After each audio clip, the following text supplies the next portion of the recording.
కానీ ఈ యుద్ధం ఎప్పటి నుంచో జరగాలి ఉండే యాక్చువల్లీ లేట్ అయిపోయింది. ఇక్కడ ఆయన వ్యతిరేకంగా ఎవరైనా ప్రొసెషన్ తీసినా కానీ ఏదైనా స్లోగన్స్ వేసా వాళ్ళు జైలు వేసి టార్చర్ చేసి చంపేస్తుండే. వాళ్ళకి ఆయుధాలు డబ్బులు ఇచ్చేదంతా 300 సంవత్సరాల ముందు క్రిస్టియన్ కంట్రీ ఉండే. Today it is an Islamic republic. Pin point గా కొడతారు ఇజ్రాయెల్. చైర్లో కూర్చోమని కొడతారు వాళ్ళు. ప్యాలెస్టైన్ కి 2 టెరిటరీస్ ఉన్నాయి, ఒకటి వెస్ట్ బ్యాంక్, ఒకటి Gaza.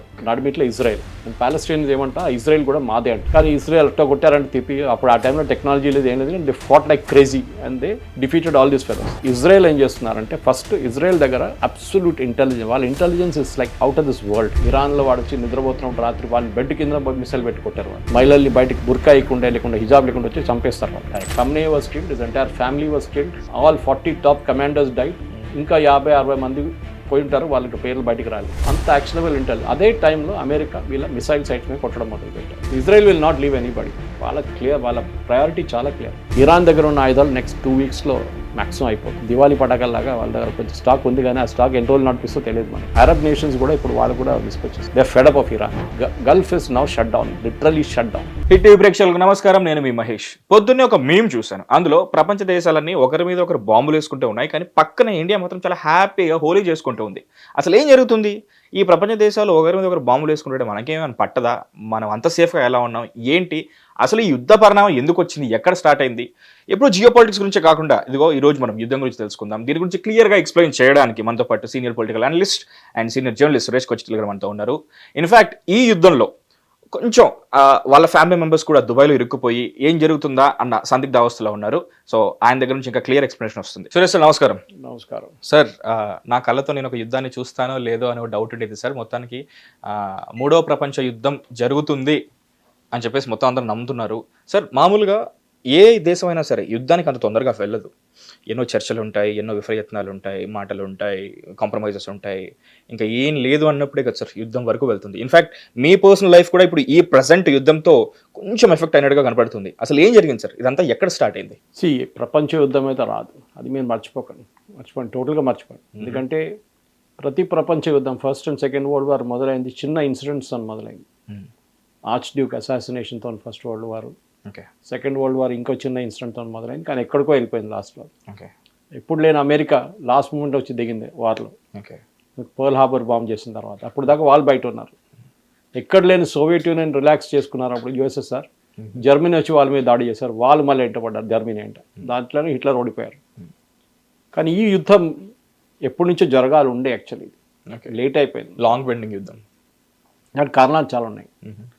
1953లో my memory serves me right, correct, ఇరాన్లో ఒక ప్రెసిడెంట్ ఉండే మెసదేవ్ అని చెప్పి, ఆయన్ని America CIA and British MI6 కలిపి ఆయన ఒక కూల కిందకి దింపేస్తారు. ఆయన ఏం చేశారంటే అక్కడ ఉన్న ఆయిల్ ఫీల్డ్స్, అప్పుడే ఆయిల్ ఫీల్డ్స్ అంతా కనబడ్డారు. ఆ టైం దానికన్నా ముందు వీళ్ళందరూ పేదోళ్ళు, అందరూ ఏం లేకుండే. ఆయిల్ రావడం మొదలుపెట్టినప్పుడు ఈయన ఏం చేసిందంటే British oil companies, American oil companies మీద కొన్ని రెస్ట్రిక్షన్స్ పెట్టారు. అప్పుడు దాకా వాళ్ళు తవ్వి తీసుకెళ్తుండే 10 పైసలు ఇవ్వకుండా వీళ్ళకి. వీళ్ళేమన్నారంటే ఇరాన్ మాకు కొంచెం రాయల్టీ ఇవ్వండి, మా ఆయిల్ ఇది మా దగ్గర తీసుకెళ్తున్నారంటే నెక్స్ట్ వీక్ ఆయన తీసేశారు. తీసి ఆయన్ని జైల్లో పడేశారు. కొత్త ఆయన తీసుకొచ్చారు. ఆయన పేరు రేజా పేల్వి, షా ఆఫ్ ఇరాన్. దానికన్నా ముందు కూడా వాళ్ళ ఫ్యామిలీ ఇరాన్ చాలా మటుకు రూల్ చేశారు. ఆల్మోస్ట్ ఐ థింక్ 3000 సంవత్సరాలు వాళ్ళు రూల్ చేశారు. వాళ్ళ గ్రేట్ గ్రాండ్ ఫాదర్ అక్కడి నుంచి టైం నుంచి. ఇది స్టోరీ ఇరాన్ అక్కడి నుంచి మొదలవుతుంది. Shah of Iran was puppet of US and UK. ఇప్పుడు కూడా యూకేకి అదే కావాలి, US కూడా అదే కావాలి. ఇప్పుడు కూడా వాళ్ళకు ఒక పపెట్ కావాలి అక్కడ. షా ఆఫ్ ఇరాన్ పరిపాలించిన టైం 79లో ఆయన్ని అవుట్స్ చేశారు. సో ఫ్రమ్ 58 to 79 ఈ రూల్డ్. ఆల్మోస్ట్ 68, 78, 88, 9 ఆల్మోస్ట్ మీరు 30 సంవత్సరాలు చెప్పొచ్చు. ఈ 30 సంవత్సరాల్లో he became a dictator, absolute dictator. అక్కడ ఆయన వ్యతిరేకంగా ఎవరైనా ప్రొసెషన్ తీసినా కానీ ఏదైనా స్లోగన్స్ వేసా వాళ్ళు జైలు వేసి టార్చర్ చేసి చంపేస్తుండే. వెరీ వెరీ ఏం చెప్తారు, అట్లాంటి క్యారెక్టర్ ఉండే. స్లోలీ ఆయన వ్యతిరేకంగా ఆపోజిషన్ మొదలైంది. అండ్ ఒక ఇరానియన్ హోలీ సిటీ ఉంది కోమ్ అని చెప్పి, QOM. అక్కడ ఒక యంగ్ ప్రీస్ట్ ఒకటి ఉండే, మౌల్వి. అక్కడ ఉన్న ఏం చెప్తా వాళ్ళు రిలీజియస్ స్కూల్లో ప్రీచర్గా ఉన్నారు, తర్వాత ముందు నేర్చుకున్నారు స్టూడెంట్గా. ఆయన పేరు ఖొమేని. అప్పుడు ఆయన అయతోలా కాలేదు ఇంకా. అదొక టైటిల్, ఆనరిఫిక్ టైటిల్. ఖొమేనీ దాని తర్వాత ఒక చిన్న లీడర్గా పైకి వచ్చారు. ఆయన షా ఆఫ్ ఇరాన్ వ్యతిరేకంగా, రేజా పేల్వి వ్యతిరేకంగా కొన్ని స్టేట్మెంట్స్ అని ఇవ్వడం మొదలుపెట్టారు. వీళ్ళు ఏం చేశారంటే ఇరానియన్ వాళ్ళు తీసి ఆయన్ని ఇరాక్లో పడేశారు తీసుకెళ్ళి. అక్కడ నజాఫ్ అని చెప్పి ఒక very holy town is there, again something very holy to the Iranian people. నజాఫ్లో ఈయన అక్కడ దాచుకున్నారు. అక్కడ ఉండి అక్కడి నుంచి మళ్ళీ చిన్న చిన్న స్టేట్మెంట్ ఇస్తే ఇరాక్ వాళ్ళు తీసి ఫ్రాన్స్లో పడేశారు. మా దగ్గర ఎందుకు ఈయన చెప్పేసి. అంటే షా ఆఫ్ ఇరాన్ ఇన్ఫ్లుయెన్స్ అంత ఉండే, చాలా పవర్ఫుల్ ఉండే ఆయన. ఆయన ఒక న్యూక్లియర్ ప్రోగ్రామ్ కూడా మొదలుపెట్టాడు, నేను న్యూక్లియర్ ప్రోగ్రామ్ చేయాలని చెప్పేసి. అట్లనే వీళ్ళ ఫస్ట్ న్యూక్లియర్ ప్లాంట్ కండక్ట్ చేసింది దాంతోనే, రష్యన్ హెల్ప్తో కన్స్ట్రక్ట్ చేశారు. 1979 కన్నా ముందు, ఒక 10 సంవత్సరాల ముందు నుంచి షా ఆఫ్ ఇరాన్ వ్యతిరేకంగా చాలా ప్రొసెషన్స్ అంతా తీశారు ఇరాన్లో. ఈయన ఫ్రాన్స్ వెళ్ళి కూర్చుంటే వీళ్ళేమనుకున్నారు, అక్కడ ఈయన ఏం చేయడు, ఫ్రాన్స్ గవర్నమెంట్ ఏం తీసి మళ్ళీ ఎక్కడ పడేస్తారు తీసుకెళ్ళని చెప్పి క్వైట్గా ఉంటాడు అనుకున్నారు. కానీ వీళ్ళేం చేశారంటే ఇరానియన్స్ అక్కడ పోవడం మొదలుపెట్టారు. ఇప్పుడు నా పుట్టపర్తి సాయిబాబా అని కూడా అందరు అక్కడికి వెళ్తుండే కదా. అవును సార్. అట్లా ఇక్కడి నుంచి ఆయన చూడడానికి వెళ్ళారు అందరు ఇరాన్ నుంచి. ఫ్రెంచ్ వాళ్ళు భయపడ్డారు, ఇదేంటి ఇక్కడ మా దగ్గర అందరు వచ్చి ఇక్కడ ఉన్నారు, చాలా పీస్ఫుల్ ఏరియా ఉండే మాది, ఒక చిన్న విలేజ్లో ఉంటుండే ఆయన. వ్యతిరేకంగా ఈయన రాజా పేల్వి షా ఆఫ్ ఇరాన్ వ్యతిరేకంగా చాలా మటుకు కరప్షన్ అలిగేషన్ కూడా ఉండే, చాలా లావిష్ లైఫ్ స్టైల్ ఉండే ఆయనది. దాని తర్వాత లాస్ట్ స్టేజ్కి వచ్చినప్పుడు 79 నుంచి అంటే ఒక 10 సంవత్సరాల ముందు ఆయన క్యాన్సర్ వచ్చింది. క్యాన్సర్తో ప్రాబ్లం ఉండే. ఈజిప్ట్లో అప్పుడప్పుడు ట్రీట్మెంట్కి వెళ్తుండే, యూరోప్కి వెళ్తుండే ట్రీట్మెంట్. అదన్నీ చూసుకొని ఖొమేనీ ఒక లీడర్గా పైకి వచ్చారు. సడన్గా ఆయన్ని ఈ ప్రొసెషన్స్, ప్రొటెస్ట్ డెమాన్స్ట్రేషన్స్ అన్నీ చేశారు వీళ్ళు. అట్లనే లాస్ట్లో షా ఆఫ్ ఇరాన్ పారిపోయాడు అక్కడి నుంచి. చాలా వ్యతిరేకత ఉండే ఆయన అగేన్స్ట్. సో ఆ షా ఆఫ్ ఇరాన్ పారిపోయినప్పుడు కొత్త రెజీమ్లో అయతొల్లా ఖొమేనీని ప్రెసిడెంట్గా ఎన్నికారు, అంటే లీడర్గా. ఆయన 8 సంవత్సరాల తర్వాత చనిపోయిన ఆయన, ఎక్కువ రోజులు లేరు. ఐ థింక్ ఇట్ వాస్ 1979, అంటే సమ్వేర్ ఇన్ 88 or 87 అనుకుంటాను. ఎస్. అప్పుడు ఆయన ఒక అసిస్టెంట్ ఉండే చేలా, ఆయన పేరు ఖమనీ. ఇప్పుడు మొన్న చనిపోయిన అతను చాలా మీమ్స్ కూడా 40 years he ruled 40 years almost. So ఆయన ఈయనకన్నా పెద్ద డెస్పాట్ అయిపోయాడు షా ఆఫ్ ఇరాన్ కన్నా. సో ఆయన వ్యతిరేకంగా మనకు తెలిసింది అక్కడ ఒక షరియా లా తీసుకొచ్చారు, మహిళలకి పవర్ ఏమి ఇవ్వకుండా. కానీ education wise Iran is even better than India. Better కాదు, చాలా better than India. 98% of Iranian women are educated. అది కూడా పోస్ట్ గ్రాడ్యుయేట్ లెవెల్ దాకా చాలామంది మహిళలు ఉన్నారు వాళ్ళ దాంట్లో. Iranian education is one of the best. కానీ ఈ షరియా లా తీసుకొచ్చిన తర్వాత దాంతోపాటు లోకంతో ఐసోలేట్ అయిపోయారు కంప్లీట్గా. ఎందుకంటే ఈ న్యూక్లియర్ ప్రోగ్రామ్ గుర్తున్నా మీకు, నేను షా ఆఫ్ ఇరాన్ గురించి చెప్పాను. న్యూక్లియర్ ప్రోగ్రామ్, ఆ న్యూక్లియర్ ప్రోగ్రామ్ వీళ్ళు న్యూక్లియర్ ప్లాంట్ పెట్టకపోదాకా ఓకే ఉండే. న్యూక్లియర్ టెక్నాలజీలో యురేనియం ప్యూరిటీ మీద ఉంటుంది. యురేనియంని 30% ప్రాసెస్ చేస్తే మీరు న్యూక్లియర్ ప్లాంట్లో వాడుకోవచ్చు. మన దగ్గర చర్లపల్లిలో న్యూక్లియర్ ఫ్యూయల్ కాంప్లెక్స్ ఉంది, మీరు చూసుంటారు. భారతదేశానికి కావాల్సిన అన్ని న్యూక్లియర్ ప్లాంట్స్కి ఇక్కడే దాని ఫ్యూయల్ తయారవుతుంది. బయట నుంచి మన యురేనియం తెప్పించుకుంటాం, మన దగ్గర యురేనియం లేదు ఎక్కువ. బయట నుంచి తెప్పించుకుందా దాన్ని ప్రాసెస్ చేసి దాన్ని ట్యూబ్స్లో తయారు చేసి కూడంకులంకి, కల్పాకం, కైగా ఇట్లాంటి ప్లాంట్స్కి పంపిస్తారు ఇక్కడ నుంచి. It's a very very exacting process, చాలా కేర్ఫుల్ ఉండాల్సి వస్తుంది. యురేనియం సార్, చాలా చిన్న న్యూక్లియర్ ఫుకుషిమా అయిపోతే, లేకుంటే చెర్నోబిల్ అయిపోతుంది. సో అది మెయిన్ అన్నమాట. వీళ్ళేం చేశారంటే 30% దాకా America was okay with it. 30 కన్నా ఎక్కువ వీళ్ళు ప్రాసెసింగ్ మొదలుపెట్టారు, 40-50. ఎందుకంటే ఒకసారి మీరు 60 చేరుకున్న తర్వాత 60 నుంచి 70% ప్యూరిటీకి వెళ్తే you can make bombs, atomic bombs. Okay. So దీనికి కావాల్సిన ఎక్విప్మెంట్ కొంచెం ఉంది, అది యూరోప్లోనే అవైలబుల్ ఉందన్నమాట. దాంట్లో మెయిన్గా సెంట్రిఫ్యూజ్ అని ఒకటి ఉంటుంది. మనం చిన్నప్పుడు స్కూల్లో, కాలేజ్లో సెంట్రిఫ్యూజ్ ట్యూబ్ వాడుతుండే, ఒక చిన్న దాంట్లో పెట్టి రొటేట్ చేస్తుండే ఫాస్ట్. సేమ్ టెక్నాలజీ, కానీ it's hire scale, very very high scale. అది ఎక్విప్మెంట్ యూరోప్లో కొన్ని కంపెనీస్ దగ్గర ఉంది. అది ఎవరో థర్డ్ కంట్రీ నుంచి దాని ఎక్స్పోర్ట్ అడిగారు. అడిగితే వీళ్ళకి డౌట్ వచ్చింది. వీళ్ళు ఇమీడియట్లీ వాళ్ళ సీక్రెట్ సర్వీస్కి ఇన్ఫార్మ్ చేశారు. వాళ్ళు ట్రేస్ చేస్తే అది ఇరాన్కి వెళ్తుంది last. Then they caught Iran and they said, boss IAEA, that is International Atomic Energy Agency వచ్చి మీ ఆడిట్ చేయబోతున్నారు, మీరు ఏం చేస్తున్నారు. వాళ్ళు ఫస్ట్ వ్యతిరేకించారు, దాని తర్వాత దే అగ్రీడ్. IAEA ఇన్స్పెక్ట్ చేసినప్పుడు వీళ్ళు 50% వచ్చేసారు, ఆల్మోస్ట్ 40 to 45% ప్యూరిటీకి వచ్చేసారు. సో వాళ్ళు ఆటోమేటిక్లీ వాళ్ళ బోర్డ్ మెంబర్స్లో US కూడా వాళ్ళు ఇన్ఫార్మ్ చేశారు ఇట్లా జరిగిందంటే. Then US started putting pressure. Saying that మీరు ప్రోగ్రామ్ ఆపండి. వీళ్ళన్నారు మీరు ప్రోగ్రామ్ ఆపాం. సో ఏం చేస్తే వీళ్ళని బ్యాన్ చేసి పడేశారు మార్కెట్ నుంచి. Your oil cannot be sold, you will not get any technology, అన్ని చాలా రెస్ట్రిక్షన్ పెట్టారు, శాంక్షన్స్ పెట్టారు, టారిఫ్ కూడా కాదు శాంక్షన్. మన మీద పోఖ్రాన్ తర్వాత పెట్టారు ఇది same thing. They denied us cryogenic engine. America చాలా మటుకు ఎక్విప్మెంట్ మనకు డినై చేశారు, కానీ మన ఓన్ క్రయోజెనిక్ తయారు చేసుకున్నాం మనం. ఆ క్రయోజెనిక్ తయారు చేస్తున్న దాంట్లోనే కావాలని చెప్పి సిఐఏ ఒక పెద్ద గేమ్ ఆడి నమ్మినారాయణ గారిని జైలు వేయించారు. That is big scandal which the CIA did. Whole different పెద్ద స్టోరీ సార్ అది. కొంచెం ఐడియా కోసం రాకెటరీ ఫిల్మ్ చూస్తే కొంచెం అర్థం అవుతుంది. మాధవన్ రోల్లో. Yes, great film sir. So ఈ పరిస్థితుల్లో ఐ మీన్ ఇరాన్ ఏం చేస్తారు, ఏం చేయలేరు, దే వర్ స్టక్. ఇప్పుడు చేయాల్సింది వాళ్ళకి ఆయిల్ అమ్మలేరు మార్కెట్లో. Iran has the second largest gas reserves in the world after Qatar. Qatar is the number 1. Third largest oil reserves in the world లోకంలో. First is Venezuela, second is Saudi Arabia, third is Iran. కానీ వాళ్ళు last year కూడా 3% oil అమ్మారు. లోకంలో ఉన్న మొత్తం production 3% అంతే. Technically వాళ్ళకి 20% అమ్మాలి ఉండే ఆయిల్, వాళ్ళు అమ్మలేకపోతున్నారు ఎందుకంటే ఎవరు కొనడానికి ఎవరు రావట్లేదు. మనం కొన్నాం, బ్యాన్ ఉంది, శాంక్షన్స్ మన మీద, మనం కూడా వెళ్ళి కొన్నాం ఒకసారి. పెద్ద గొడవ చేశారు యూఎస్ వాళ్ళు. ఫస్ట్ ఇరాన్ వచ్చి అడిగారు మా దగ్గర డబ్బులు లేవు, మీరు పేమెంట్ చేస్తారంటే డాలర్ లేదు, ఎందుకంటే డాలర్ సిస్టమ్ తీసేశారు మొత్తం వీళ్ళని, ఇరాన్ని. స్విఫ్ట్ అని చెప్పి ఒక ఇంటర్నేషనల్ సిస్టమ్ ఉంది, like NEFT we have for local transfers. International transfer SWIFT అంటారు, SWIFT. దాంట్లో బిలియన్స్ ట్రాన్స్ఫర్ అవుతుంది కాబట్టి. ఈవెన్ మనం కూడా ఇంటర్నేషనల్ లెవెల్ ఉన్నప్పుడు even you're doing NRI transfer, it is a SWIFT transfer. Anyway ఇది జరిగినప్పుడు మన దగ్గర వచ్చి అడిగి మనం ఏమన్నా we'll give you in rupees, Indian rupees. వాళ్ళు అన్నారు okay we're use to it ఎందుకంటే 68 దాకా గల్ఫ్లో the official currency of almost all the Gulf nations was Indian rupee. Okay, అది కూడా చాలా మంది తెలియదు. Okay, so we had very strong Indian rupee అనమాట. దాని తర్వాత వాళ్ళ దినార్లు దిరామ్స్ అని తయారు చేసుకున్నారు వాళ్ళు.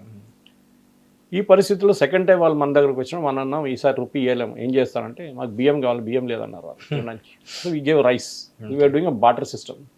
పాత సిస్టమ్ అట్లనే ఉండే కదా, కానీ ఎక్కువ రోజులు నడవలేదు. దాని తర్వాత యూఎస్ మన మీద కూడా బ్యాన్ పెట్టారు, శాంక్షన్ పెట్టి మనం విత్డ్రా చేసుకున్నాం ఇరాన్ నుంచి. ఇప్పుడు ఇరాన్ పరిస్థితి ఎట్లా అయిపోయిందంటే వాళ్ళ దగ్గర డబ్బులు లేవు, ఇన్ఫ్లేషన్ చాలా ఎక్కువ ఉంది. Their currency Shah of Iran ఉన్న టైం నుంచి ఇప్పుడు దాకా వెన్ ఈ గాట్ డిపోజ్డ్ 79, ఇప్పుడుకి వచ్చేదాకా 2026 వచ్చేదాకా they currency have got డివాల్యూడ్ by 99%. Okay, అంటే మన ఈక్వలెంట్ చూసుకుంటే 100 రూపాయలు మీ దగ్గర ఉంటే దాని విలువ ₹1. మీరు బ్యాంక్లో 10 లక్షలు వేసి పెడితే దాని విలువ ఎంత ఉంటుంది క్యాలిక్యులేట్ చేయండి, ₹1000 ఉంటుంది. ఆ పరిస్థితికి వచ్చేసారు ఇరానియన్స్ ఇప్పుడు. దానికోసం ఒక 2-3 నెలల ముందు పెద్ద ప్రొటెస్ట్ జరిగింది, మీకు చాలామంది చనిపోయారు, 1500 మందిని చంపారు. అది ఎందుకు మొదలంటే బాజారీస్ అంటారు వాళ్ళ దగ్గర. బాజారీస్ అంటే ది షాప్ కీపర్స్ ఉంటారు వీళ్ళ దగ్గర, మన లాంగ్వేజ్ మాట్లాడుతాం, బాజారీస్. వాళ్ళు ప్రొటెస్ట్ చేశారు ఎందుకంటే వాళ్ళ దగ్గర ఎవరు రావట్లేదు కొనడానికి. ఇన్ఫ్లేషన్ హై, 90% అంత ఉంది ఇన్ఫ్లేషన్, 45 to 90%. ఓకే, ఏం కొనలేదు. ఒక లోఫ్ బ్రెడ్ కొనాలంటే ఒక చిన్న బండ బట్టి తీసుకెళ్ళాలి క్యాష్, అంత డబ్బులు. వెనిజువేలా లాగా అయిపోయినా సేమ్, ఎవరు లేరు. So they have no food, they have no water, electricity problem, plus fuel అమ్మలేకపోతున్నా, ఇన్ఫ్లేషన్ హై, అండ్ వాళ్ళ కరెన్సీ వాల్యూ లేదు. It's all perfect for a revolution. So దానికోసం గొడవ మొదలైంది. ఆల్మోస్ట్ 1500 మంది చనిపోయారు ఆ ప్రొటెస్ట్లో. అప్పుడు కూడా ప్రెసిడెంట్ ట్రంప్ ఏమన్నారంటే you must be remembering those words which we discussed, which is help is on the way అన్నారు. ఆ హెల్ప్ ఎప్పుడు రాలేదు తర్వాత, that help never came. Anyway ఇప్పుడు హెల్ప్ వచ్చింది. గల్ఫ్లో, పర్షియన్ గల్ఫ్లో just between Pakistan and Iran వాళ్ళు 2 ఎయిర్క్రాఫ్ట్ క్యారియర్స్ పెట్టారు. ఒకటి Abraham Lincoln which is one of the world's biggest aircraft carriers, 5,000 people on it, and something like 36 or 38 aircraft. One go. It's a huge, it's a floating city. Wow. Next is they have Abraham Lincoln ఒకటి, and then they have a second aircraft carrier also there, Gerald Ford. This two, and plus countless ships. ఎందుకంటే ఎప్పుడైనా ఒక aircraft carrier సీకి వెళ్తున్నప్పుడు it doesn't go alone, it has a flotilla of ships around it. Mother షిప్ని ఎప్పుడు attack చేయకూడదు, attack చేయనియరు వాళ్ళు. నిన్న కూడా ఇరాన్ క్లెయిమ్ చేస్తారు మీ అటాక్ అబ్రహాం లింకన్ అని చెప్పి. They didn't attack. ఒక్క చుట్టూన్న ఏదో ఒక షిప్ దాన్ని హిట్ తీసుకుంటుంది డైరెక్ట్.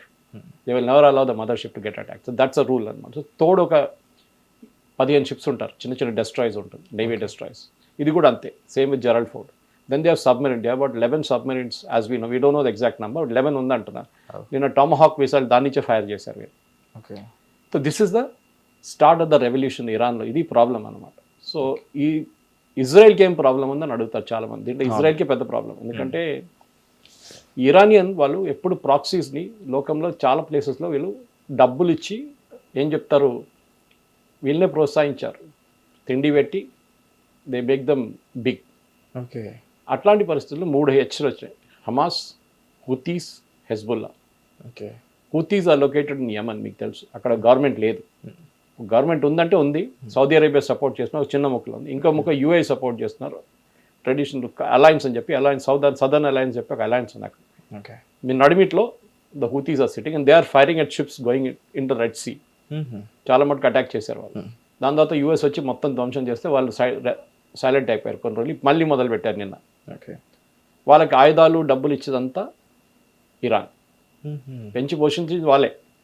దాని తర్వాత next is Hezbollah and Lebanon. Lebanon ఒక 300 సంవత్సరాల ముందు దాకా క్రిస్టియన్ కంట్రీ ఉండే. Okay. Today it is an Islamic republic. Completely not completely, 14% Christians అంతే. వాళ్ళందరూ పారిపోయారు అక్కడి నుంచి. Okay. Which is a warning to India, saying if you don't do this one day it will happen to you also. Oh. Okay. వాళ్ళు slowly దూరారు వచ్చి Arabs, కొంతమంది last take over చేసుకున్నారు. అక్కడ ఉన్న టెర్రరిస్ట్ గ్రూప్ పేరు హెజ్బుల్లా. లెబనాన్లో గవర్నమెంట్ ఉందా అంటే ఉంది, జస్ట్ లైక్ యమన్. గవర్నమెంట్ ఉందా? ఉంది. నమ్మకం వస్తే no, but there they have a democracy, they have a parliament. ఆ పార్లమెంట్లో కూడా 14 మంది వీళ్ళ టెర్రరిస్ట్ గ్రూప్ది పొలిటికల్ పార్టీ ఒకటి ఉంది, వాళ్ళు కూర్చున్నారు అక్కడ. దాంట్లో ఒకరు నిన్న కొట్టారు. The head of that parliament of Lebanon the Hezbollah Lebanese పార్లమెంట్లో ఉన్న 12 మందిలో ఒక లీడర్ ఉన్నాడు, లీడర్ ఆఫ్ ఆపోజిషన్ చెప్పొచ్చు మన దగ్గర అట్లా. వాడిని నిన్న ఇజ్రాయెల్ కొట్టేశారు. అంత పిన్ పాయింట్గా కొడతారు ఇజ్రాయెల్. చైర్లో కూర్చొని మంచిని కొడతారు వాళ్ళు, పక్కన వాడికి ఏం కాదు. సో ఎనీవే అది జరిగింది. ఇటువైపు హమాస్, ఇక్కడ గాజాలో. Gaza belongs to Palestinian Authority. హమాస్ది కాదు. చాలామంది హమాస్ అంటే, Hamas is the terrorist organization. ప్యాలెస్టైన్కి 2 టెరిటరీస్ ఉన్నాయి, ఒకటి వెస్ట్ బ్యాంక్, ఒకటి గాజా. నడిమిట్లో ఇజ్రాయెల్. అండ్ ప్యాలెస్టైన్స్ ఏమంటా, ఇజ్రాయెల్ కూడా మాదే అంటున్నారు. సారీ, ఇజ్రాయెల్ డబ్బు ఇచ్చి కొనుక్కున్నారు అది, ఆ ఏరియా చాలా సంవత్సరాల ముందు. చిన్న చిన్న ముక్కలుగా ఇజ్రాయలీస్ కొనుక్కొని ఒక స్టేట్గా క్రియేట్ అయింది. దాని తర్వాత 6 డే వార్ వచ్చింది, మీకు తెలిసి ఉంటుంది. And Golda Meir was the prime minister in the 60s. పెద్ద యుద్ధం జరిగింది. దాంట్లో ఇజ్రాయెల్ ఉన్న టెరిటరీ కూడా గుంజుకున్నారు. అదేం జరిగిందంటే, all these countries got together and attacked Israel. Egypt, Jordan, Syria, Palestine and ఇంకా ఏదో 2 రాష్ట్రాలని అందరు కలిసి అటాక్ చేశారు ఇజ్రాయెల్ని. 6 days వార్. కానీ ఇజ్రాయెల్ అట్టా కొట్టారంటే తిప్పి, అప్పుడు ఆ టైంలో టెక్నాలజీ లేదు, ఏం లేదు, కానీ they fat like crazy and they defeated all these fellows. ఆ రోజు నుంచి ఇప్పుడు దాకా ఈజిప్ట్ ఒక తుపాకీ కూడా చూపారు ఇజ్రాయెల్కి, వాళ్ళకి అంత భయం ఉందన్నమాట. ఎనీవే, సో ఏమైందంటే ఆ ఏరియాలో ఇప్పుడు హమాస్ కూర్చున్నారు. ఇక్కడ only in Gaza, they not sitting in West Bank. And this both West Bank and Gaza are under Palestinian Authority which belongs to Yasser Arafat's party. గుర్తుంటుంది, Yasser Arafat original Palestine organization PLO chief. ఇప్పుడు Israel మీద వీళ్ళు ముగ్గురు కలిసి రెగ్యులర్గా దాడి చేస్తుంటారు, మీకు తెలిసి ఉంటుంది. అక్కడి నుంచి హెజ్బుల్లా నుంచి బాంబ్స్ వస్తే, మిసైల్స్ వస్తుంది, ఇక్కడ హమాస్ వాళ్ళు కొడతారు, అక్కడి నుంచి హూతీ వాళ్ళు కొడతారు. ఇజ్రాయెల్కి చాలా మటుకు వాళ్ళ they got fed up fine. And October 7th మీకు remember that terrorist attack happen. వాళ్ళ దాంట్లో 1200 మందిని చంపేశారు హమాస్ టెర్రరిస్ట్ వచ్చి. చాలామంది కిడ్నాప్ చేసి తీసుకెళ్లారు, మహిళల్ని, పిల్లల్ని, పెద్దలు. దాంట్లో 50th dead body they got back 2 weeks ago. ఇస్రాయెల్లో వచ్చి వాళ్ళు లెబనన్ని మొత్తం ధ్వంసం చేశారు కంప్లీట్గా. దాంట్లోనే నస్రుల్లాని కొట్టారు, మీకు గుర్తుంటుంది, their head of the Hezbollah. It an Iranian proxy. Even Iran నుంచి వాళ్ళ ఒక చీఫ్ కమాండర్ వచ్చి కూర్చున్నాడు, వాడిని కూడా కొట్టేశారు ఇజ్రాయెల్. సో నస్రుల్లాని బేస్మెంట్లో కొట్టారు, 3 floor కింద ఉండే బేస్మెంట్లో కాంక్రీట్ షెల్టర్ కింద ఉన్న మనిషిని వాళ్ళ దగ్గర బంకర్ బస్టర్ బాంబ్ అనుకుంటు ఉంది, అది యూజ్ చేస్తారు. అదేం చేస్తుందంటే, it will drill a whole on the 5th floor, 5-story building అనుకోండి. 5th floor డ్రిల్ చేస్తుంది, 4th floor డ్రిల్ చేస్తుంది, 3rd floor డ్రిల్ చేసి 4th ఎక్కడ వెళ్ళి లాస్ట్ ఎక్కడ అక్కడ డెటనేట్ అయిపోతుంది. We use that in Balakot. We got the same bomb from Israel in Balakot. బయట నుంచి మీకు బిల్డింగ్ అంతా అట్లనే ఉంటాయి, చాలా బాగుంటుంది, లోపల ఎవడు ఉండడు, భస్మం లాగా అయిపోతావు, అట్లా అయిపోతుంది అనమాట. So that is the technology which Israel use to kill Nasrallah. ఇటువైపు యహ్యా సిన్వర్ అండ్ వాళ్ళని మొత్తం ఫినిష్ చేసేసారు గాజాలో. ఇప్పుడు గాజాలో ఉందంటూ ఉన్నారు హమాస్, కానీ ఇట్స్ ఓన్లీ నామకే వాస్తు, nothing great. At the same time the problem is with the people in Houthis ఉన్నారు, అక్కడ దాన్ని అమెరికా చూసుకుంటున్నారు. ఇప్పుడు ఇరాన్కి ఏమైపోయిందంటే, వీళ్ళు ముగ్గురు ఇప్పుడు నాన్ యాక్టివ్ స్టేట్ ప్లేయర్స్ అయిపోయారు. ముందు వీళ్ళే నడిపిస్తుండే ఇజ్రాయెల్ మీద దాడి. ఆ 11 day war which happen 1 year ago, అప్పుడు 2024లో అప్పుడు ఇజ్రాయెల్ మీద చాలా మటుకు మిసైల్స్ వచ్చి పడుతున్నాయి, మీకు గుర్తుంటుంది. ఇరాన్ వైపు నుంచి, హూతీల నుంచి, ఇటువైపు లెబనాన్ నుంచి, then even Hamas firing same time వీళ్ళందరూ కలిసి ఫైర్ చేస్తారు. But they have an excellent defence system. ఒకటి they have outer layer called Patriot which was used recently in Kuwait and Bahrain and even Qatar. వీళ్ళు fire చేసినప్పుడు they use Patriot missiles. Patriot missiles అనేది even can handle even subsonic and supersonic also. It's super missile. మన దగ్గర Akash and next 11 మన దగ్గర S-400 ఉంది. So it can stop any incoming missile. కానీ cost is very heavy. For example మనం మాట్లాడాలనుకుంటే Israel దాని గురించి మాట్లాడినప్పుడు it is for example 1 missile of S-400 will cost you about something like $500,000. So it's a sheer waste of money. ఒక ఈగని కొట్టడానికి సుతేసుకొని కొడతారు, అంత waste. We use it what is required for అనమాట ఆకాష్ అంటే. దెన్ వాళ్ళ దగ్గర డేవిడ్ స్లింగ్ అని చెప్పి ఒకటి ఉంది next, which handle up to 200 kilometers. Okay, that is a super weapon again. Third one is Iron Dome. మనం ఎప్పుడు వింటూ ఉంటాం Iron Dome. Iron Dome 4 to 70 kilometers దాకా any incoming missile it can handle. మీరు చూసుంటారు నిన్న నైట్ కూడా they go, interceptors go and hit the missile, and sometimes that itself causes some deaths, ఎందుకంటే అది వచ్చి మళ్ళీ కింద పడుతుంది ఎవడో తల మీద. So unfortunately 2 people got killed yesterday. Was one Chinese who got killed yesterday. Okay, so అట్లాంటివి నడుస్తూనే ఉంటుంది. సో ఈ వార్లో ఇప్పుడు నడిచే ఈ యుద్ధంలో ఇజ్రాయెల్ ఏం చేస్తున్నారంటే, ఫస్ట్ ఇజ్రాయెల్ దగ్గర అబ్సల్యూట్ ఇంటెలిజెన్స్, వాళ్ళ intelligence is like out of this world. మనం చూసాం దీనికన్నా ముందు కూడా ఇజ్రాయెల్ ఇంటెలిజెన్స్. ఇరాన్లో వాడు వచ్చి నిద్రపోతున్నప్పుడు రాత్రి వాడిని బెడ్ కింద మిసైల్ పెట్టి కొట్టారు వాళ్ళు. That Hamas terrorist leader who was there. అట్లనే Nasrallah was another case. So వాళ్ళకి ఇంటెలిజెన్స్ అనేది వాళ్ళ టాప్ క్లాస్. వాళ్ళది ఎప్పుడైనా వాళ్ళు ఎట్లా ఉపయోగిస్తారంటే మీరు చూస్తూనే ఉండిపోతారు అంతా. So they had absolute intelligence that they was a meeting happening on so and so. దానికన్నా ముందు మీకు గుర్తుంటుంది లాస్ట్ టైం యుద్ధం జరిగినప్పుడు, దట్ 11-day వార్ ఇన్ 2024, వీళ్ళేం చేశారంటే ఒక టెక్స్ట్ మెసేజ్ పంపించారు ఈ హెజ్బుల్లా గ్రూప్కి. సారీ, హెజ్బుల్లా అంటాను, వీళ్ళు Iranian Revolutionary Guards which is their main terror organisation చెప్పొచ్చు. వాళ్ళంటారు మా గార్డ్స్ అంటారు, ఆర్మీ లాగా. కానీ దే ఆర్ యాక్చువల్లీ టెర్రర్. వాళ్ళ ఒక మహిళల్ని బయటకు మీరు బుర్కా లేకుండా హిజాబ్ లేకుండా వచ్చి చంపేస్తారు వాళ్ళు డైరెక్ట్. అట్లాంటి అంత క్రిమినల్ మైండెడ్ ఫెలోస్. వేరే రూల్స్ కూడా చాలా స్ట్రిక్ట్గా రెవల్యూషనరీ గార్డ్స్ అంటారు Iranian level. They are very very powerful. వాళ్ళ దగ్గర ఆర్మీ అని చెప్పడం ఏం లేదు, కానీ these people are very powerful. వీళ్ళ దాంట్లో 24 member ఒక టీం ఉంది, సీనియర్ మోస్ట్ లీడర్స్. ఓకే, వీళ్ళ దాంట్లో ఒక రోజు పొద్దున్న మెసేజ్ వచ్చింది, we're all meeting at this place and so time అని చెప్పి. వీళ్ళందరూ అక్కడ వచ్చేసారు. వచ్చి కూర్చోగానే ఒక బాంబు వచ్చి పడింది ఇజ్రాయెల్ వాళ్ళ దగ్గర నుంచి. అందరు చనిపోయారు. తర్వాత చూస్తే the message was send by Israel actually. They had penetrated the network, sent a message as if it is sent fry them. దాని తర్వాత మీరు ఆ పేజర్ బాంబ్స్ మీరు వినుంటారు. అవును సార్, పేజర్ బాంబ్స్, పేజర్ వాడుకుంటారు. పేజర్లోనే వాళ్ళు బాంబ్స్ పెట్టారు, చిన్న చిన్న బాంబు పెట్టి 2 సంవత్సరాల తర్వాత పేల్చారు దాన్ని. So Israel intelligence absolute top class. ఈసారి కూడా ఇజ్రాయెల్కి ఇంటెలిజెన్స్ వచ్చింది. There is a big meeting happening in the presidential palace అని చెప్పి వాళ్ళ దాంట్లో. వాళ్ళ ప్రెసిడెంట్ ఇప్పుడు ఉన్నారు కదా ఖమ్నై, ఆయన మీటింగ్ కాల్ చేశారు. అందరూ వస్తున్నారు సీనియర్ మోస్ట్ కమాండర్స్ అని. They got this information 2 days before. తయారు చేసుకున్నారు. సో అమెరికాకు ఒక పాలసీ ఉంది. అమెరికా ప్రాబ్లం సౌదీ అరేబియాతో ఉంది. సౌదీ అరేబియా అన్నారు మీరు డైరెక్ట్గా పార్టిసిపేట్ చేయకూడదు killing of any Iranian leader, పెద్ద ప్రాబ్లం అయిపోతుంది, మాకు కూడా ప్రాబ్లం అవుతుంది, వాళ్ళు మా మీద దాడి చేస్తారు తర్వాత అని చెప్పి. ఇప్పుడు అదే జరుగుతుంది. Today they hit Aramco just as we speak, which is the world's largest refinery.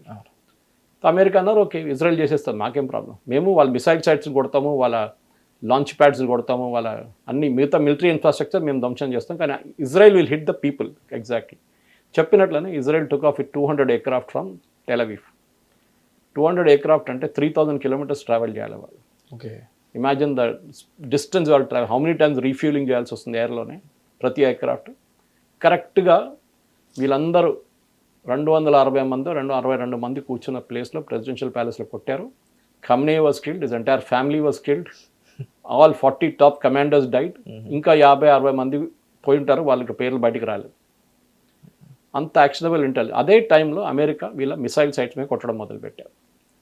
So yesterday night they use B-2 bombers. B-2 bombers are use of bunker busters. మన లాస్ట్ 11-day వార్లో వాళ్ళు న్యూక్లియర్ సైట్స్ కొట్టారు చూడండి, they use bunker busters for that. ఎందుకంటే normal aircraft cannot carry that weight. 38,000 kgs ఉంటుంది the weight of each of the bombs. అంత heavy అన్నమాట అది. అది B-2 bombers, స్టెల్త్ బాంబర్స్ అంటారు. ఒక ఏం చెప్తారు, ఒక ఈగిల్ అని చెప్పలేము, ఒక almost like vulture it is. That's how it flies, stealth B-2 bombers. ఈ పరిస్థితులు ఉన్నప్పుడు ఇప్పుడు వీళ్ళేం చేస్తున్నారంటే ఇరాన్ కూడా కూర్చుంటలేదు. వాళ్ళ దగ్గర ఉన్న ఆయుధాలన్నీ పిచ్చోన్ చేతిలో రాయిలాగా అక్కడ ఇక్కడ పడేస్తున్నారు ఇప్పుడు. ఓకే, ఇక్కడ కొడుతున్నారు, అక్కడ కొడుతున్నారు, దుబాయ్ ఎయిర్పోర్ట్ కొట్టారు, బహ్రెయిన్ మనామా మన నేవల్ బేస్ని కొట్టారు, ఖతార్లో వాళ్ళ biggest US air force base is in Qatar, biggest 10,000 people work there, US employees staff, అక్కడ కొట్టారు వాళ్ళు. ఇవాళ యాజ్ వీ స్పీక్ అరామ్కో కూడా హిట్ చేశారు. The hit Dubai airport which is the nerve centre for tourism in the world, okay, busiest airport in the world, అక్కడ కూడా. So వాళ్ళు ఇప్పుడు ఓన్లీ మిలిటరీ టార్గెట్స్ కాదు చూసేది, ఇప్పుడు they are now targeting also the commercial targets. Okay, జుమ్రియాని కొట్టారు ఇక్కడ మన దుబాయ్లో, ద హిట్ దాట్, అన్ని బిల్డింగ్స్ కొడుతున్నారు ఇప్పుడు వాళ్ళు.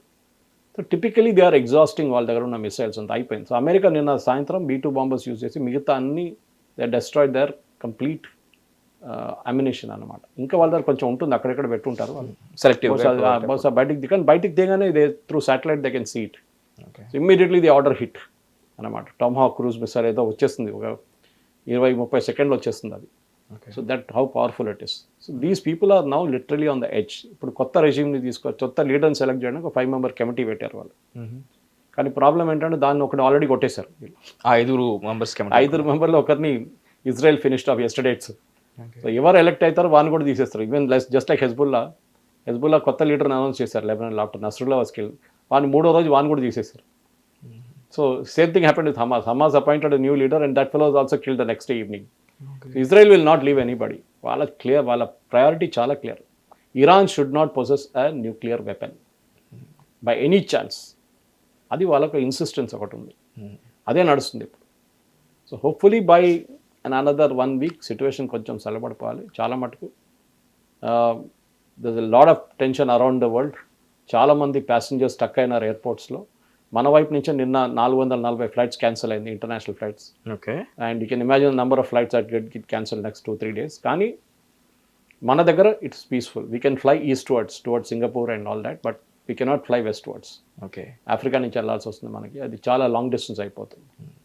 చూడాలి ఏం జరుగుతుందో. బట్ ఐ థింక్ ఇరాన్ దగ్గర ఉన్న ఆయుధాలు నెక్స్ట్ 2 weeksలో మ్యాక్సిమం అయిపోతాయి. దివాళీ పటాకాల్లాగా వాళ్ళ దగ్గర కొంచెం స్టాక్ ఉంది, కానీ ఆ స్టాక్ ఎన్ని రోజులు నడిపిస్తో తెలియదు మనకి. ఇంకోటి అంటే వాళ్ళ మిసైల్స్ కూడా ఎరాటిక్గా పర్ఫామ్ చేస్తున్నారు.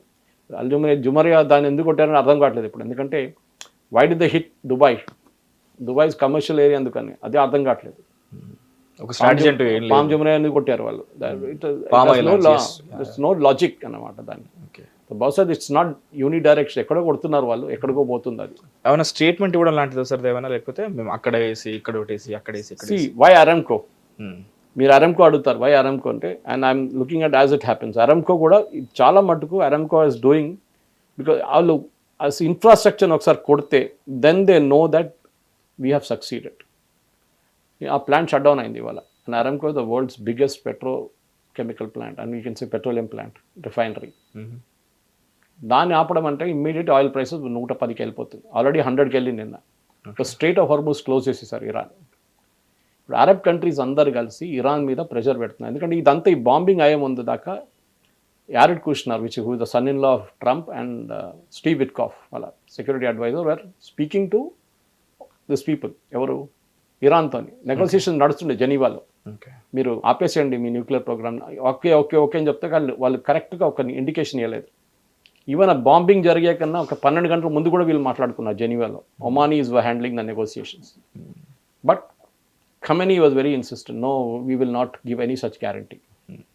వాళ్ళకి తెలిసిపోయింది, న్యూక్లియర్ వెపన్ మీ చేతిలో ఉంటే ఎవ్వరు మీరు ఏం చెప్పలేరు.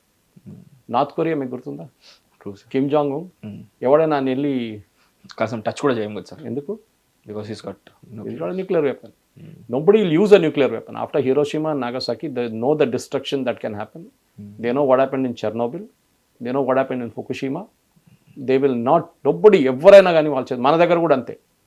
మనం ఎప్పుడు దాకా న్యూక్లియర్ అసలు మనం వాడం, దాని ఎఫెక్ట్స్ తెలుసు మనకి. నెక్స్ట్ 10,000 సంవత్సరాలు మీరు ఏరియాలో ఉండలేరు మీరు. సీ ద డిస్ట్రక్షన్ నాగసాకి, ఇప్పుడు కూడా దాని ఎఫెక్ట్స్ ఉన్నాయి. దాని ఎఫెక్ట్స్, దాని రేడియేషన్ పవర్ ఇంకా ఇప్పుడు కూడా lakhs of people have died of cancer because of that.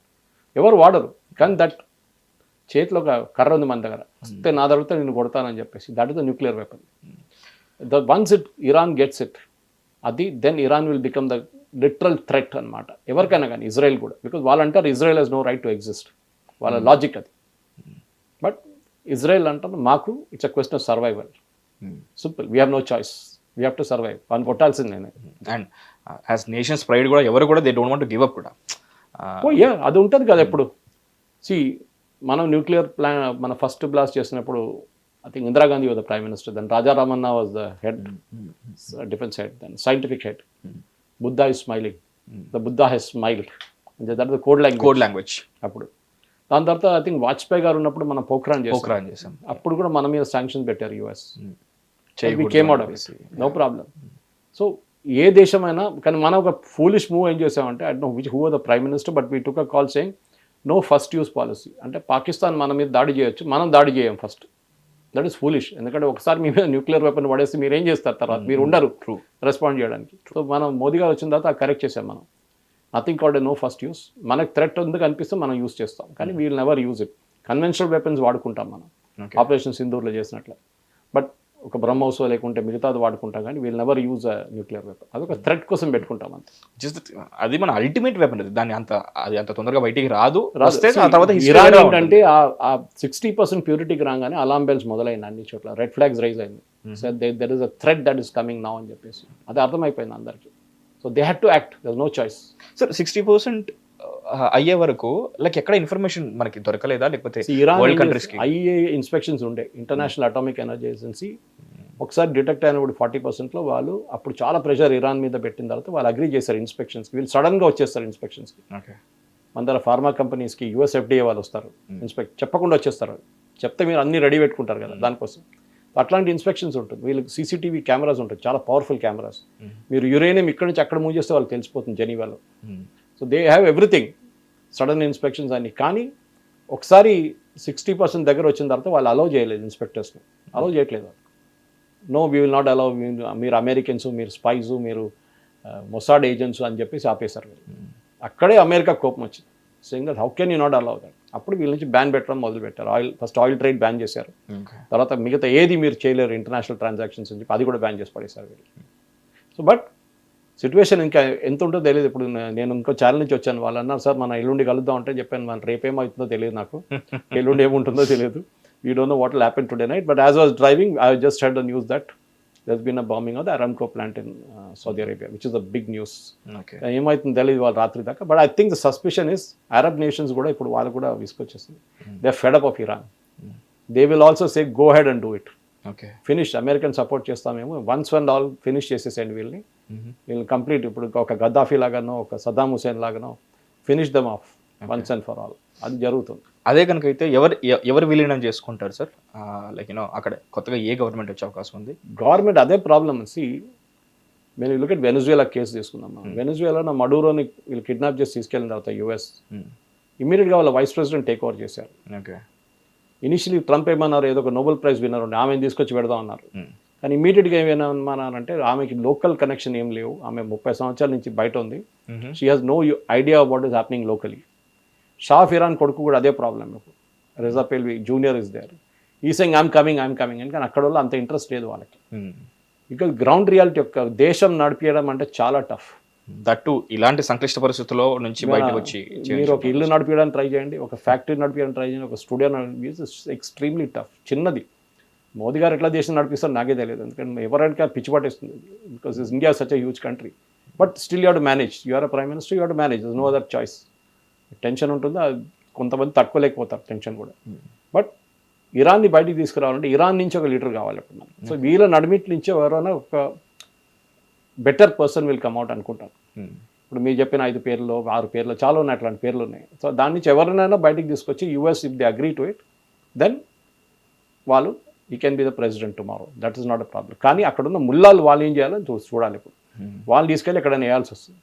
రష్యాకి ఎక్కడ తీసుకెళ్ళి పడేసాల్సి వస్తుంది. అక్కడ రష్యా తీసుకుంటారో లేదో తెలియదు, కానీ వాళ్ళు పంపించాల్సి వస్తుంది అక్కడికి. మన సౌదీ ఈయన వెళ్ళారు కదా, సిరియన్ ప్రెసిడెంట్ వెళ్ళారు కదా, బషీర్ అల్ అసాద్ని అక్కడ తీసుకెళ్ళి ఒకటి పెట్టేస్తారు. So that can also happen. కానీ ఏం జరగాలంటే నెక్స్ట్ 1 వీక్లో జరగాల్సిందే. Because Gulf is now shut down, literally shut down. చాలా ప్రాబ్లం. నాకు కూడా పర్సనల్ టెన్షన్ ఒకటి ఉంది, కూతురు ప్రాబ్లం ఉంది, అక్కడ ఉన్న స్టక్ అయిపోయారు ఎయిర్పోర్ట్లో. So that is the main tension అన్నమాట. So we have to come out with the correction. ఎందుకంటే ఇది ఎక్కువ రోజులు నడవనియద్దు కూడా. We have to finish it. అది వాళ్ళు చూసుకుంటారులే, మనం అడ్వైస్ ఇవ్వక్కర్లేదు. Trump knows what to do, Netanyahu knows what to do, వీళ్ళందరూ తెలిసి ఏం చేయాలని చెప్పి. Mohammed bin Salman also knows what to do. పెద్ద ప్లేయర్స్లో వీళ్ళు ముగ్గురే కదా, ఎంబీఎస్ ఉన్నారు, వీళ్ళు ఉన్నారు. Then of course UAE is a big player again, వాళ్ళు ఎమిరేట్స్ మొత్తం చూసుకుంటారు వాళ్ళు. Bahrain is there, Qatar is another big player because ఖతార్లోనే వీళ్ళందరూ కూర్చున్నారు లీడర్లు అందరూ. Muslim Brotherhood, Al Qaeda, Taliban and Hamas, ఈ లీడర్స్ అంతా ఖతార్లో ఉన్నారు. ఈ లీడర్స్ అందరు ఎప్పటి నుంచో. ఖతార్ నుంచి ఒకటి బయటకు వస్తే కదా ఇరాన్లో కొట్టిండు వీళ్ళు, ఇజ్రాయెల్ వాళ్ళు. ఖతార్లో కొట్టలేరు వాళ్ళు, కొట్టారు అప్పుడు కూడా. Israel bomb, one of them about 6 months bomb చేశారు చూడండి, హమాస్ హెడ్ క్వార్టర్స్ బాంబ్ చేశారు అక్కడ. వీళ్ళేమంటారంటే ఖతార్ వాళ్ళు ఇక్కడ ఉన్నారని చెప్పి బయట వెళ్ళి గొడవ చేయట్లేదు, వాళ్ళని బయట ఇచ్చేసి అక్కడ వెళ్ళి గొడవ చేస్తారు, మా దగ్గర ఉండేయండి వీళ్ళు, మేము కంట్రోల్ చేసుకుంటాం వీళ్ళని. అక్కడ వాళ్ళు నంబాగ్ని నడిపించుకుంటా, పోస్ట్ నడిపించుకుంటా పెద్ద పెద్ద బంగ్లాలు ఉంటున్నారు వాళ్ళు.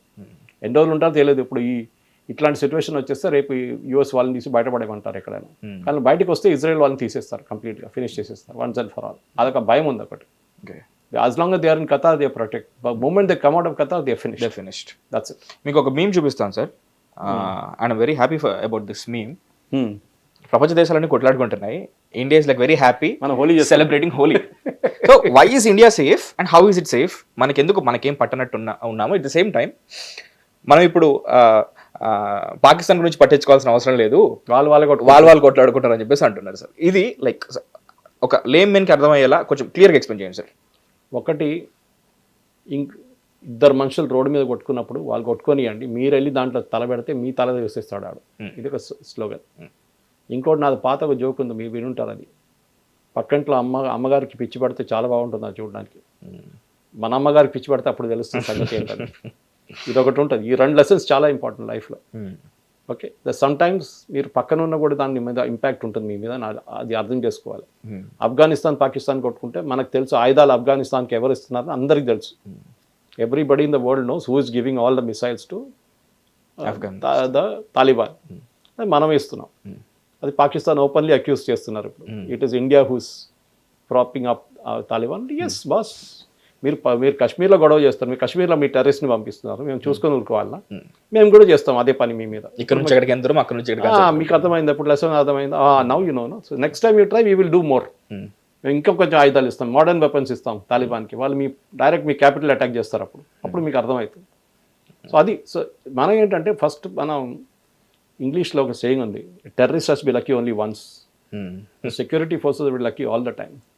ఒక్క మిస్ అయిపోతుంది, ఢిల్లీ బ్లాస్ట్లో జరిగినట్లు ఒక్కరు మిస్ అయిపోరు. కానీ అదే టైంలో 6-10 ప్లేస్లో బ్లాస్ట్ జరగాలి ఉండే, కానీ అందరు పట్టుకున్నారు. Last fellow escaped. వాడు కార్ తీసుకొని పారిపోయాడు లాస్ట్కే, వాడు పేల్చేసింది రెడ్ ఫోర్ట్ దగ్గర. వాడు కూడా ముందు దొరికితే ఈ would got caught, we would saved అవసరం, but we did no. So మనకు తెలియనిది ఎన్నో నడుస్తుంది కంట్రీలో, మనకు తెలియదు. గోకుల్ చాట్ జరిగింది ఇక్కడ, మనం మెక్కా మస్జిద్ జరిగింది, దిల్సుఖ్ నగర్ బ్లాస్ట్ జరిగింది, లుంబిని పార్క్ జరిగింది. ఆ టైంలో there was no control. German bakery, Samjhauta Express, Malegaon, Coimbatore, Bengaluru blast, చాలా బ్లాస్ట్లు జరిగిన ఆ టైంలో. కానీ లాస్ట్ 11 yearsలో మీరు you have not heard any blast apart from what happens in Jammu Kashmir or North East. చాలా తక్కువ ఉండే, అక్కడెక్కడ 1-2 ఉండొచ్చు, కానీ చాలా తక్కువ. ఢిల్లీ బ్లాస్ట్ జరిగింది, అదొకటి correct. But there again success ఉండే, కానీ it was not 100% success. Okay, so మన ఏంటంటే మన పని మనం చూసుకొని ఉండాలి, మన సెక్యూరిటీని మనం చూసుకోవాల్సి, మనకు అట్లాంటి ఒక గవర్నమెంట్ కావాలి. అది మనకు దొరికారు ఇప్పుడు. అజిత్ దోవల్ గారు ఉండొచ్చు, రాజ్నాథ్ సింగ్ ఉండొచ్చు, అమిత్ షా గారు ఉండొచ్చు, మోదీ ఉండొచ్చు. వాళ్ళు చేసిన పని వాళ్ళు చేస్తున్నారు, దాని ఇట్ ఇస్ సక్సెస్ఫుల్ అని ఈ ఆపరేషన్స్ చూపిస్తుంది. మోదీ గారు వెళ్ళారు, I tweeted about it. Modi గారు ఇజ్రాయెల్కి వెళ్ళి, ఇజ్రాయెల్ నుంచి ప్లేన్లు ఎక్కారో నెక్స్ట్ డే మొదలైంది. As if they are waiting for Modi to leave. ఎందుకు ఆయన అక్కడ ఉన్నప్పుడు బాంబు వేస్తే బాగుండదు కదా, కోట రెడ్ అని చెప్పేసి ఆపేసి. సో మోదీ మరి ప్లేన్లు ఫ్లైట్లు అన్ని క్యాన్సిల్ అయిపోయిందంటే మోదీ గారు వెళ్ళాలి కదా return. So they waited till Modi exited and then they bound. But of course planning చాలా రోజుల నుంచి ఉంటుంది అనుకోండి. Modi was only that visit ఉండే, ముందే ప్లాన్ చేస్తుండే. So they don't want to cancel it అనమాట. అది సేమ్ అనమాట. So this is what we need to understand. చాలా మటుకు మన దగ్గర we should be thankful to our governments that we are kept safe from all this. మనం హోలీ ఆడుకుంటున్నాం, అక్కడ అందరు కొట్టుకుంటున్నారు, which is a good sign. వాళ్ళు కొట్టుకొని వాళ్ళు చావని మనకేం ప్రాబ్లం లేదు. మన పాపులేషన్ 140 కోట్ల మంది ఉన్నారు, మనం ఎంజాయ్ చేసుకుందాం. అది సో అప్పుడప్పుడు మన మీద ఉన్న బ్లెస్సింగ్స్ని మనం కౌంట్ చేసుకోవడం ఎంత ఇంపార్టెంట్ అదిగో ఈ యుద్ధమే దానికి ప్రత్యక్ష సాక్ష్యం అని చెప్పుకోవాలి. అట్ ది సేమ్ టైం ఇది 3వ ప్రపంచ యుద్ధంగా మీరు కన్సిడర్ చేస్తారా చేయరా అనే దానికి ఇదిగో ఈ వీడియోని, ఈ విశ్లేషణే ఒక పెద్ద ఆన్సర్. సో దీన్ని ఏ లెవెల్ వార్గా మీరు పరిగణిస్తారో ఇంతకు మించి క్లియర్ ఎక్స్ప్లెనేషన్ ఇంకెవరు ఇవ్వరు. And at the same time మనం హ్యాపీగా హోలీ చేసుకుందాం. ఈ గ్యాప్లో ఏం జరగాలో జరుగుతుంది, ఆ తర్వాత ఎవరికి సానుభూతి ప్రకటించాలో ఎవరికి మద్దతు ప్రకటించాలో మనం దగ్గరుండి చూద్దాం. ఇన్ఫాక్ట్ ఆ డిస్కషన్ కూడా మనం దగ్గరుండి పెట్టుకుంటాం.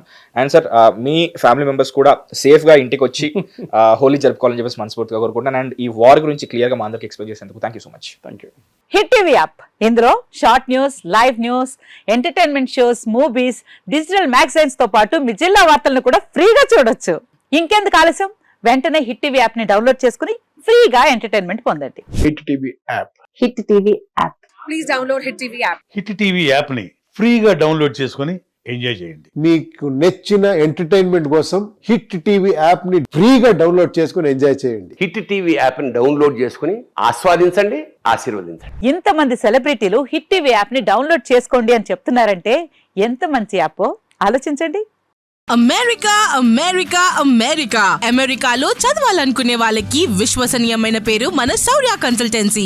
UK లో 1 year masters, UK లో 1 year masters, 2 years work permit up to 5 years visa. Contact Saurya Consultancy. Contact 89851 89851.